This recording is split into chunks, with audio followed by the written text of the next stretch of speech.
तहरीक हलाईंदड़ बंगाली शागिर्दनि खे ढाका यूनिवर्सिटी सिंधी अदबी बोर्ड जे लाइ करोड़े रुपयनि जी बजट मुख़्तस आहे।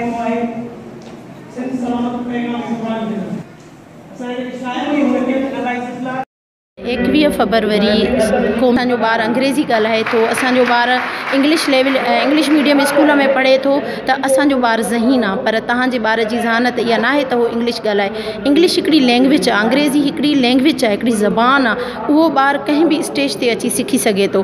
पंहिंजे ॿार खे इनिशियल स्टेज ते यानी शुरूआत में इब्तिदा में सिंधी सेखारियो, सिंधी पढ़ायो, ज़रूरत पई इंग्लिश सिखी वठंदो। सो इहो मुंहिंजो वालिदैन खे पैगाम आहे ऐं गवर्नमेंट लेवल ते बि इहा हिकिड़ी असांजी रिक्वेस्ट आहे, असांजी घुर आहे, असांजो मुतालबो आहे त ख़ुदारा पंहिंजी ॿोलीअ खे जीआरियो। जेसिताईं असांजी ॿोली ज़िंदा न हूंदी एसी ताईं असां पंहिंजी शनाख़्त विञाए वेहंदासीं। सो इन जे लाइ सभिनी खे इहा रिक्वेस्ट आहे त पंहिंजो क़ौमी ॿोली जो ॾिहाड़ो मल्हायो, मुख़्तलिफ़ सेमिनार कयो, प्रोग्राम्स कयो, त जीअं हिकिड़ो असांजो पैगाम चिटो गवर्नमेंट खे बि वञे त हाणे सिंधी क़ौम जेका आहे सा सुजाग थी चुकी आहे ऐं उहा ॿियनि हक़नि सां गॾोगॾु पंहिंजी ॿोलीअ खे क़ौमी ॿोली जे दर्जे ॾियारण जो बि हिकिड़ो मुतालबो करे थी। महिरबानी। मां त पहिरीं सिंध सुजाॻी फोरम खे ॿोलियुनि जे हवाले सां हिन ॾींहं खे मल्हायो ऐं मुख़्तलिफ़ सुञाण माण्हू अॻिते आया ऐं इलाही सुठा मैसेजिस ॾिना जंहिंमां असांखे ख़बर पई त सिंधी ॿोली असांजी केतिरी पुराणी ऐं केतिरी उहा आहे।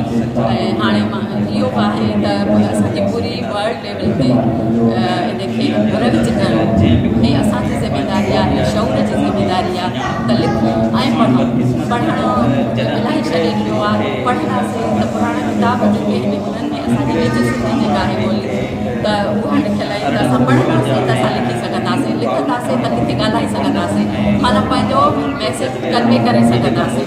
त पंहिंजी ॿोली किथे दुनिया जे कहिड़े बि कुंड में असां वेंदासीं त पंहिंजी सकाफ़त पंहिंजो सिंध जो कीअं असां कोई बयानु करे सघंदासीं। ॿोली ख़तमु माना तव्हां ख़तमु। त इहो आहे त हीअ शौर खे बि इहो मैसेज आहे त सिंधी पढ़ो, सिंधी में लिखो ऐं रोमन लिखणु छॾे ॾियो। इवन सोशल मीडिया ते असांजो तमामु घणो सघारो मतिलबु हिकिड़ो प्लेटफॉर्म आहे त उते उन ते बि इहे लिखनि ऐं जेको मैसेज हिनखे आम कयूं त असांखे क़ौमी ॿोलीअ जो दर्जो वठिणो आहे। असांखे उर्दू ॿोली न ॿिए कंहिंखे हुजनि पर असांखे पंहिंजो सिंधी ॿोलीअ खे क़ौमी ॿोलीअ जो दर्जो वठिणो जेको ढाका यूनिवर्सिटी में वाक़िअ हुयो उन खां पोइ 21 फरवरी ते मादरी ॿोलियुनि जो आलमी ॾींहुं जेको आहे यूनाइटेड नेशंस पारां मल्हाइण जो ऐलान कयो वियो ऐं सुभाणे 21 फरवरी जेको आहे मादरी ॿोलियुनि जो आलमी ॾियारो आहे। उन मुनासिबत सां असां अॼु 20 फरवरी ते हींअर कराची में सचल कोट लाइब्रेरी में हिकिड़ो सेमिनार मुनक़द कयो आहे सिंध सुजाॻी फोरम कराची डिवीज़न पारां। हुन में असां मुख़्तलिफ़ उपकरण घुराया आहिनि। सिंधी ॿोलीअ खे वाधवेजी जे लाइ कमु कयो आहे ऐं सिंधी ॿोलीअ जी तरक़ी जे लाइ मीडिया हुजे या कंप्यूटिंग सिस्टम हुजे उनमें उनजो जेको सहकार रहियो आहे, उनजो जेको कमु रहियो आहे उनखे असां अॻियां वधाइण जे लाइ मीडिया ताईं पहुचाइण जे लाइ दुनिया ताईं पहुचाइण जे लाइ असां सेमिनार मुनक़द कयो आहे। ऐं असां पंहिंजी सिंधी ॿोली जेका असांजी आहे जेका माज़ीअ में सरकारी ॿोली जो दर्जो मिलियल आहे। तो असां हिन मुल्क जे अंदरि सिंधी ॿोलीअ खे जेको आहे क़ौमी ॿोली जो दर्जो न ॾिनो वियो आहे।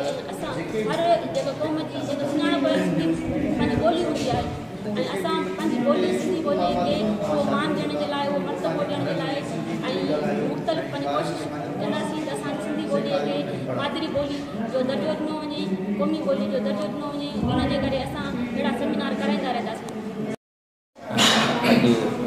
20 फरवरी सुभाणे 21 फरवरी ते पूरी दुनिया के अंदर ॿोलियुनि खां आलमी ॾियारो करे मल्हायो वञे। उन सिलसिले में असीं सिंध सुजाॻी फोरम कराची डिवीज़न वारा सचल कोट लाइब्रेरी में ॿोली सेमिनार पहुचायो आहे।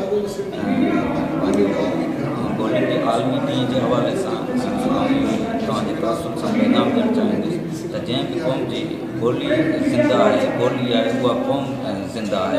सो ऐं तव्हांजे तवसुल सां या ॾिसंदड़नि खे दोस्तनि खे ख़ासि तौरु असां वटि अॼुकल्ह फैशन बि आहे पंहिंजो उर्दू ॻाल्हाइणु ऐं उन्हनि सिंधियुनि खे जेके पंहिंजे घर में ॿारनि सां उर्दू ॻाल्हाइनि था उन्हनि खे गुज़ारिश ॿारनि खे सिंधी पढ़ायो ऐं घर में सिंधी ॻाल्हि आहे त जीअं असीं पंहिंजी ॿोली बचाए सघूं ॿोली बची त असीं बहसियत क़ौम बची सघंदासीं न त असां दुनिया जे नक्शे तां निस्संदासीं।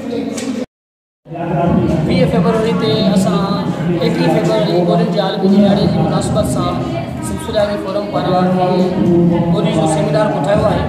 बुनियादी तौर ते ॿोली जो जेको हीउ सेमिनार आहे उनजो बुनियादी मक़सदु इहो आहे त असां पंहिंजी ॿोलीअ खे क़ौमी ॿोली जो दर्जो ॾियारियूं ऐं उन सां गॾोगॾु सिंधी ॿोलीअ खे मुख़्तलिफ़ पासनि तां जेको असांजो सीनियर टई आहे या असांजा जेके नौजवान आहिनि उहे ॿोलियुनि ते जेका कमु कनि पिया उन में एंड्रॉइड एप्लीकेशन जे थ्रू या आर्टिफिशियल इंटेलिजेंस जे थ्रू या टेक्स्ट बुक जे थ्रू या विकीपीडिया ॿियनि एप्लीकेशन जे थ्रू सिंधी ॿोलीअ खे मंता ॾियण जे लाइ जेको आहे कंप्यूटिंग लिंग्विस्टिक जे हवाले सां कमु कनि पिया त न सिर्फ़ु उन्हनि खे पुॼिजे पर उन्हनि खे मान ॾिजे उन्हनि खे अवार्ड ॾिजनि।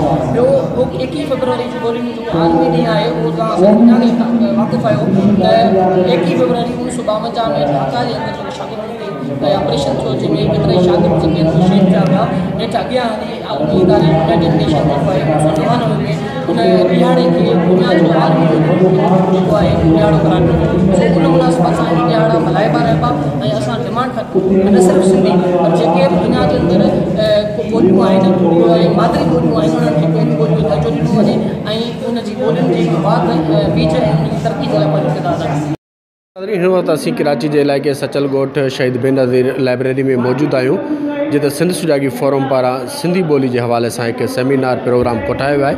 इन सिलसिले में मौजूदु असां अॻुवाणनि सां ॻाल्हि ॿोल कई। अवां बि ॿुधो। कैमरामैन टीम सां गॾु बाग़ी सागर पवार, सोच TV, कराची, सिंध।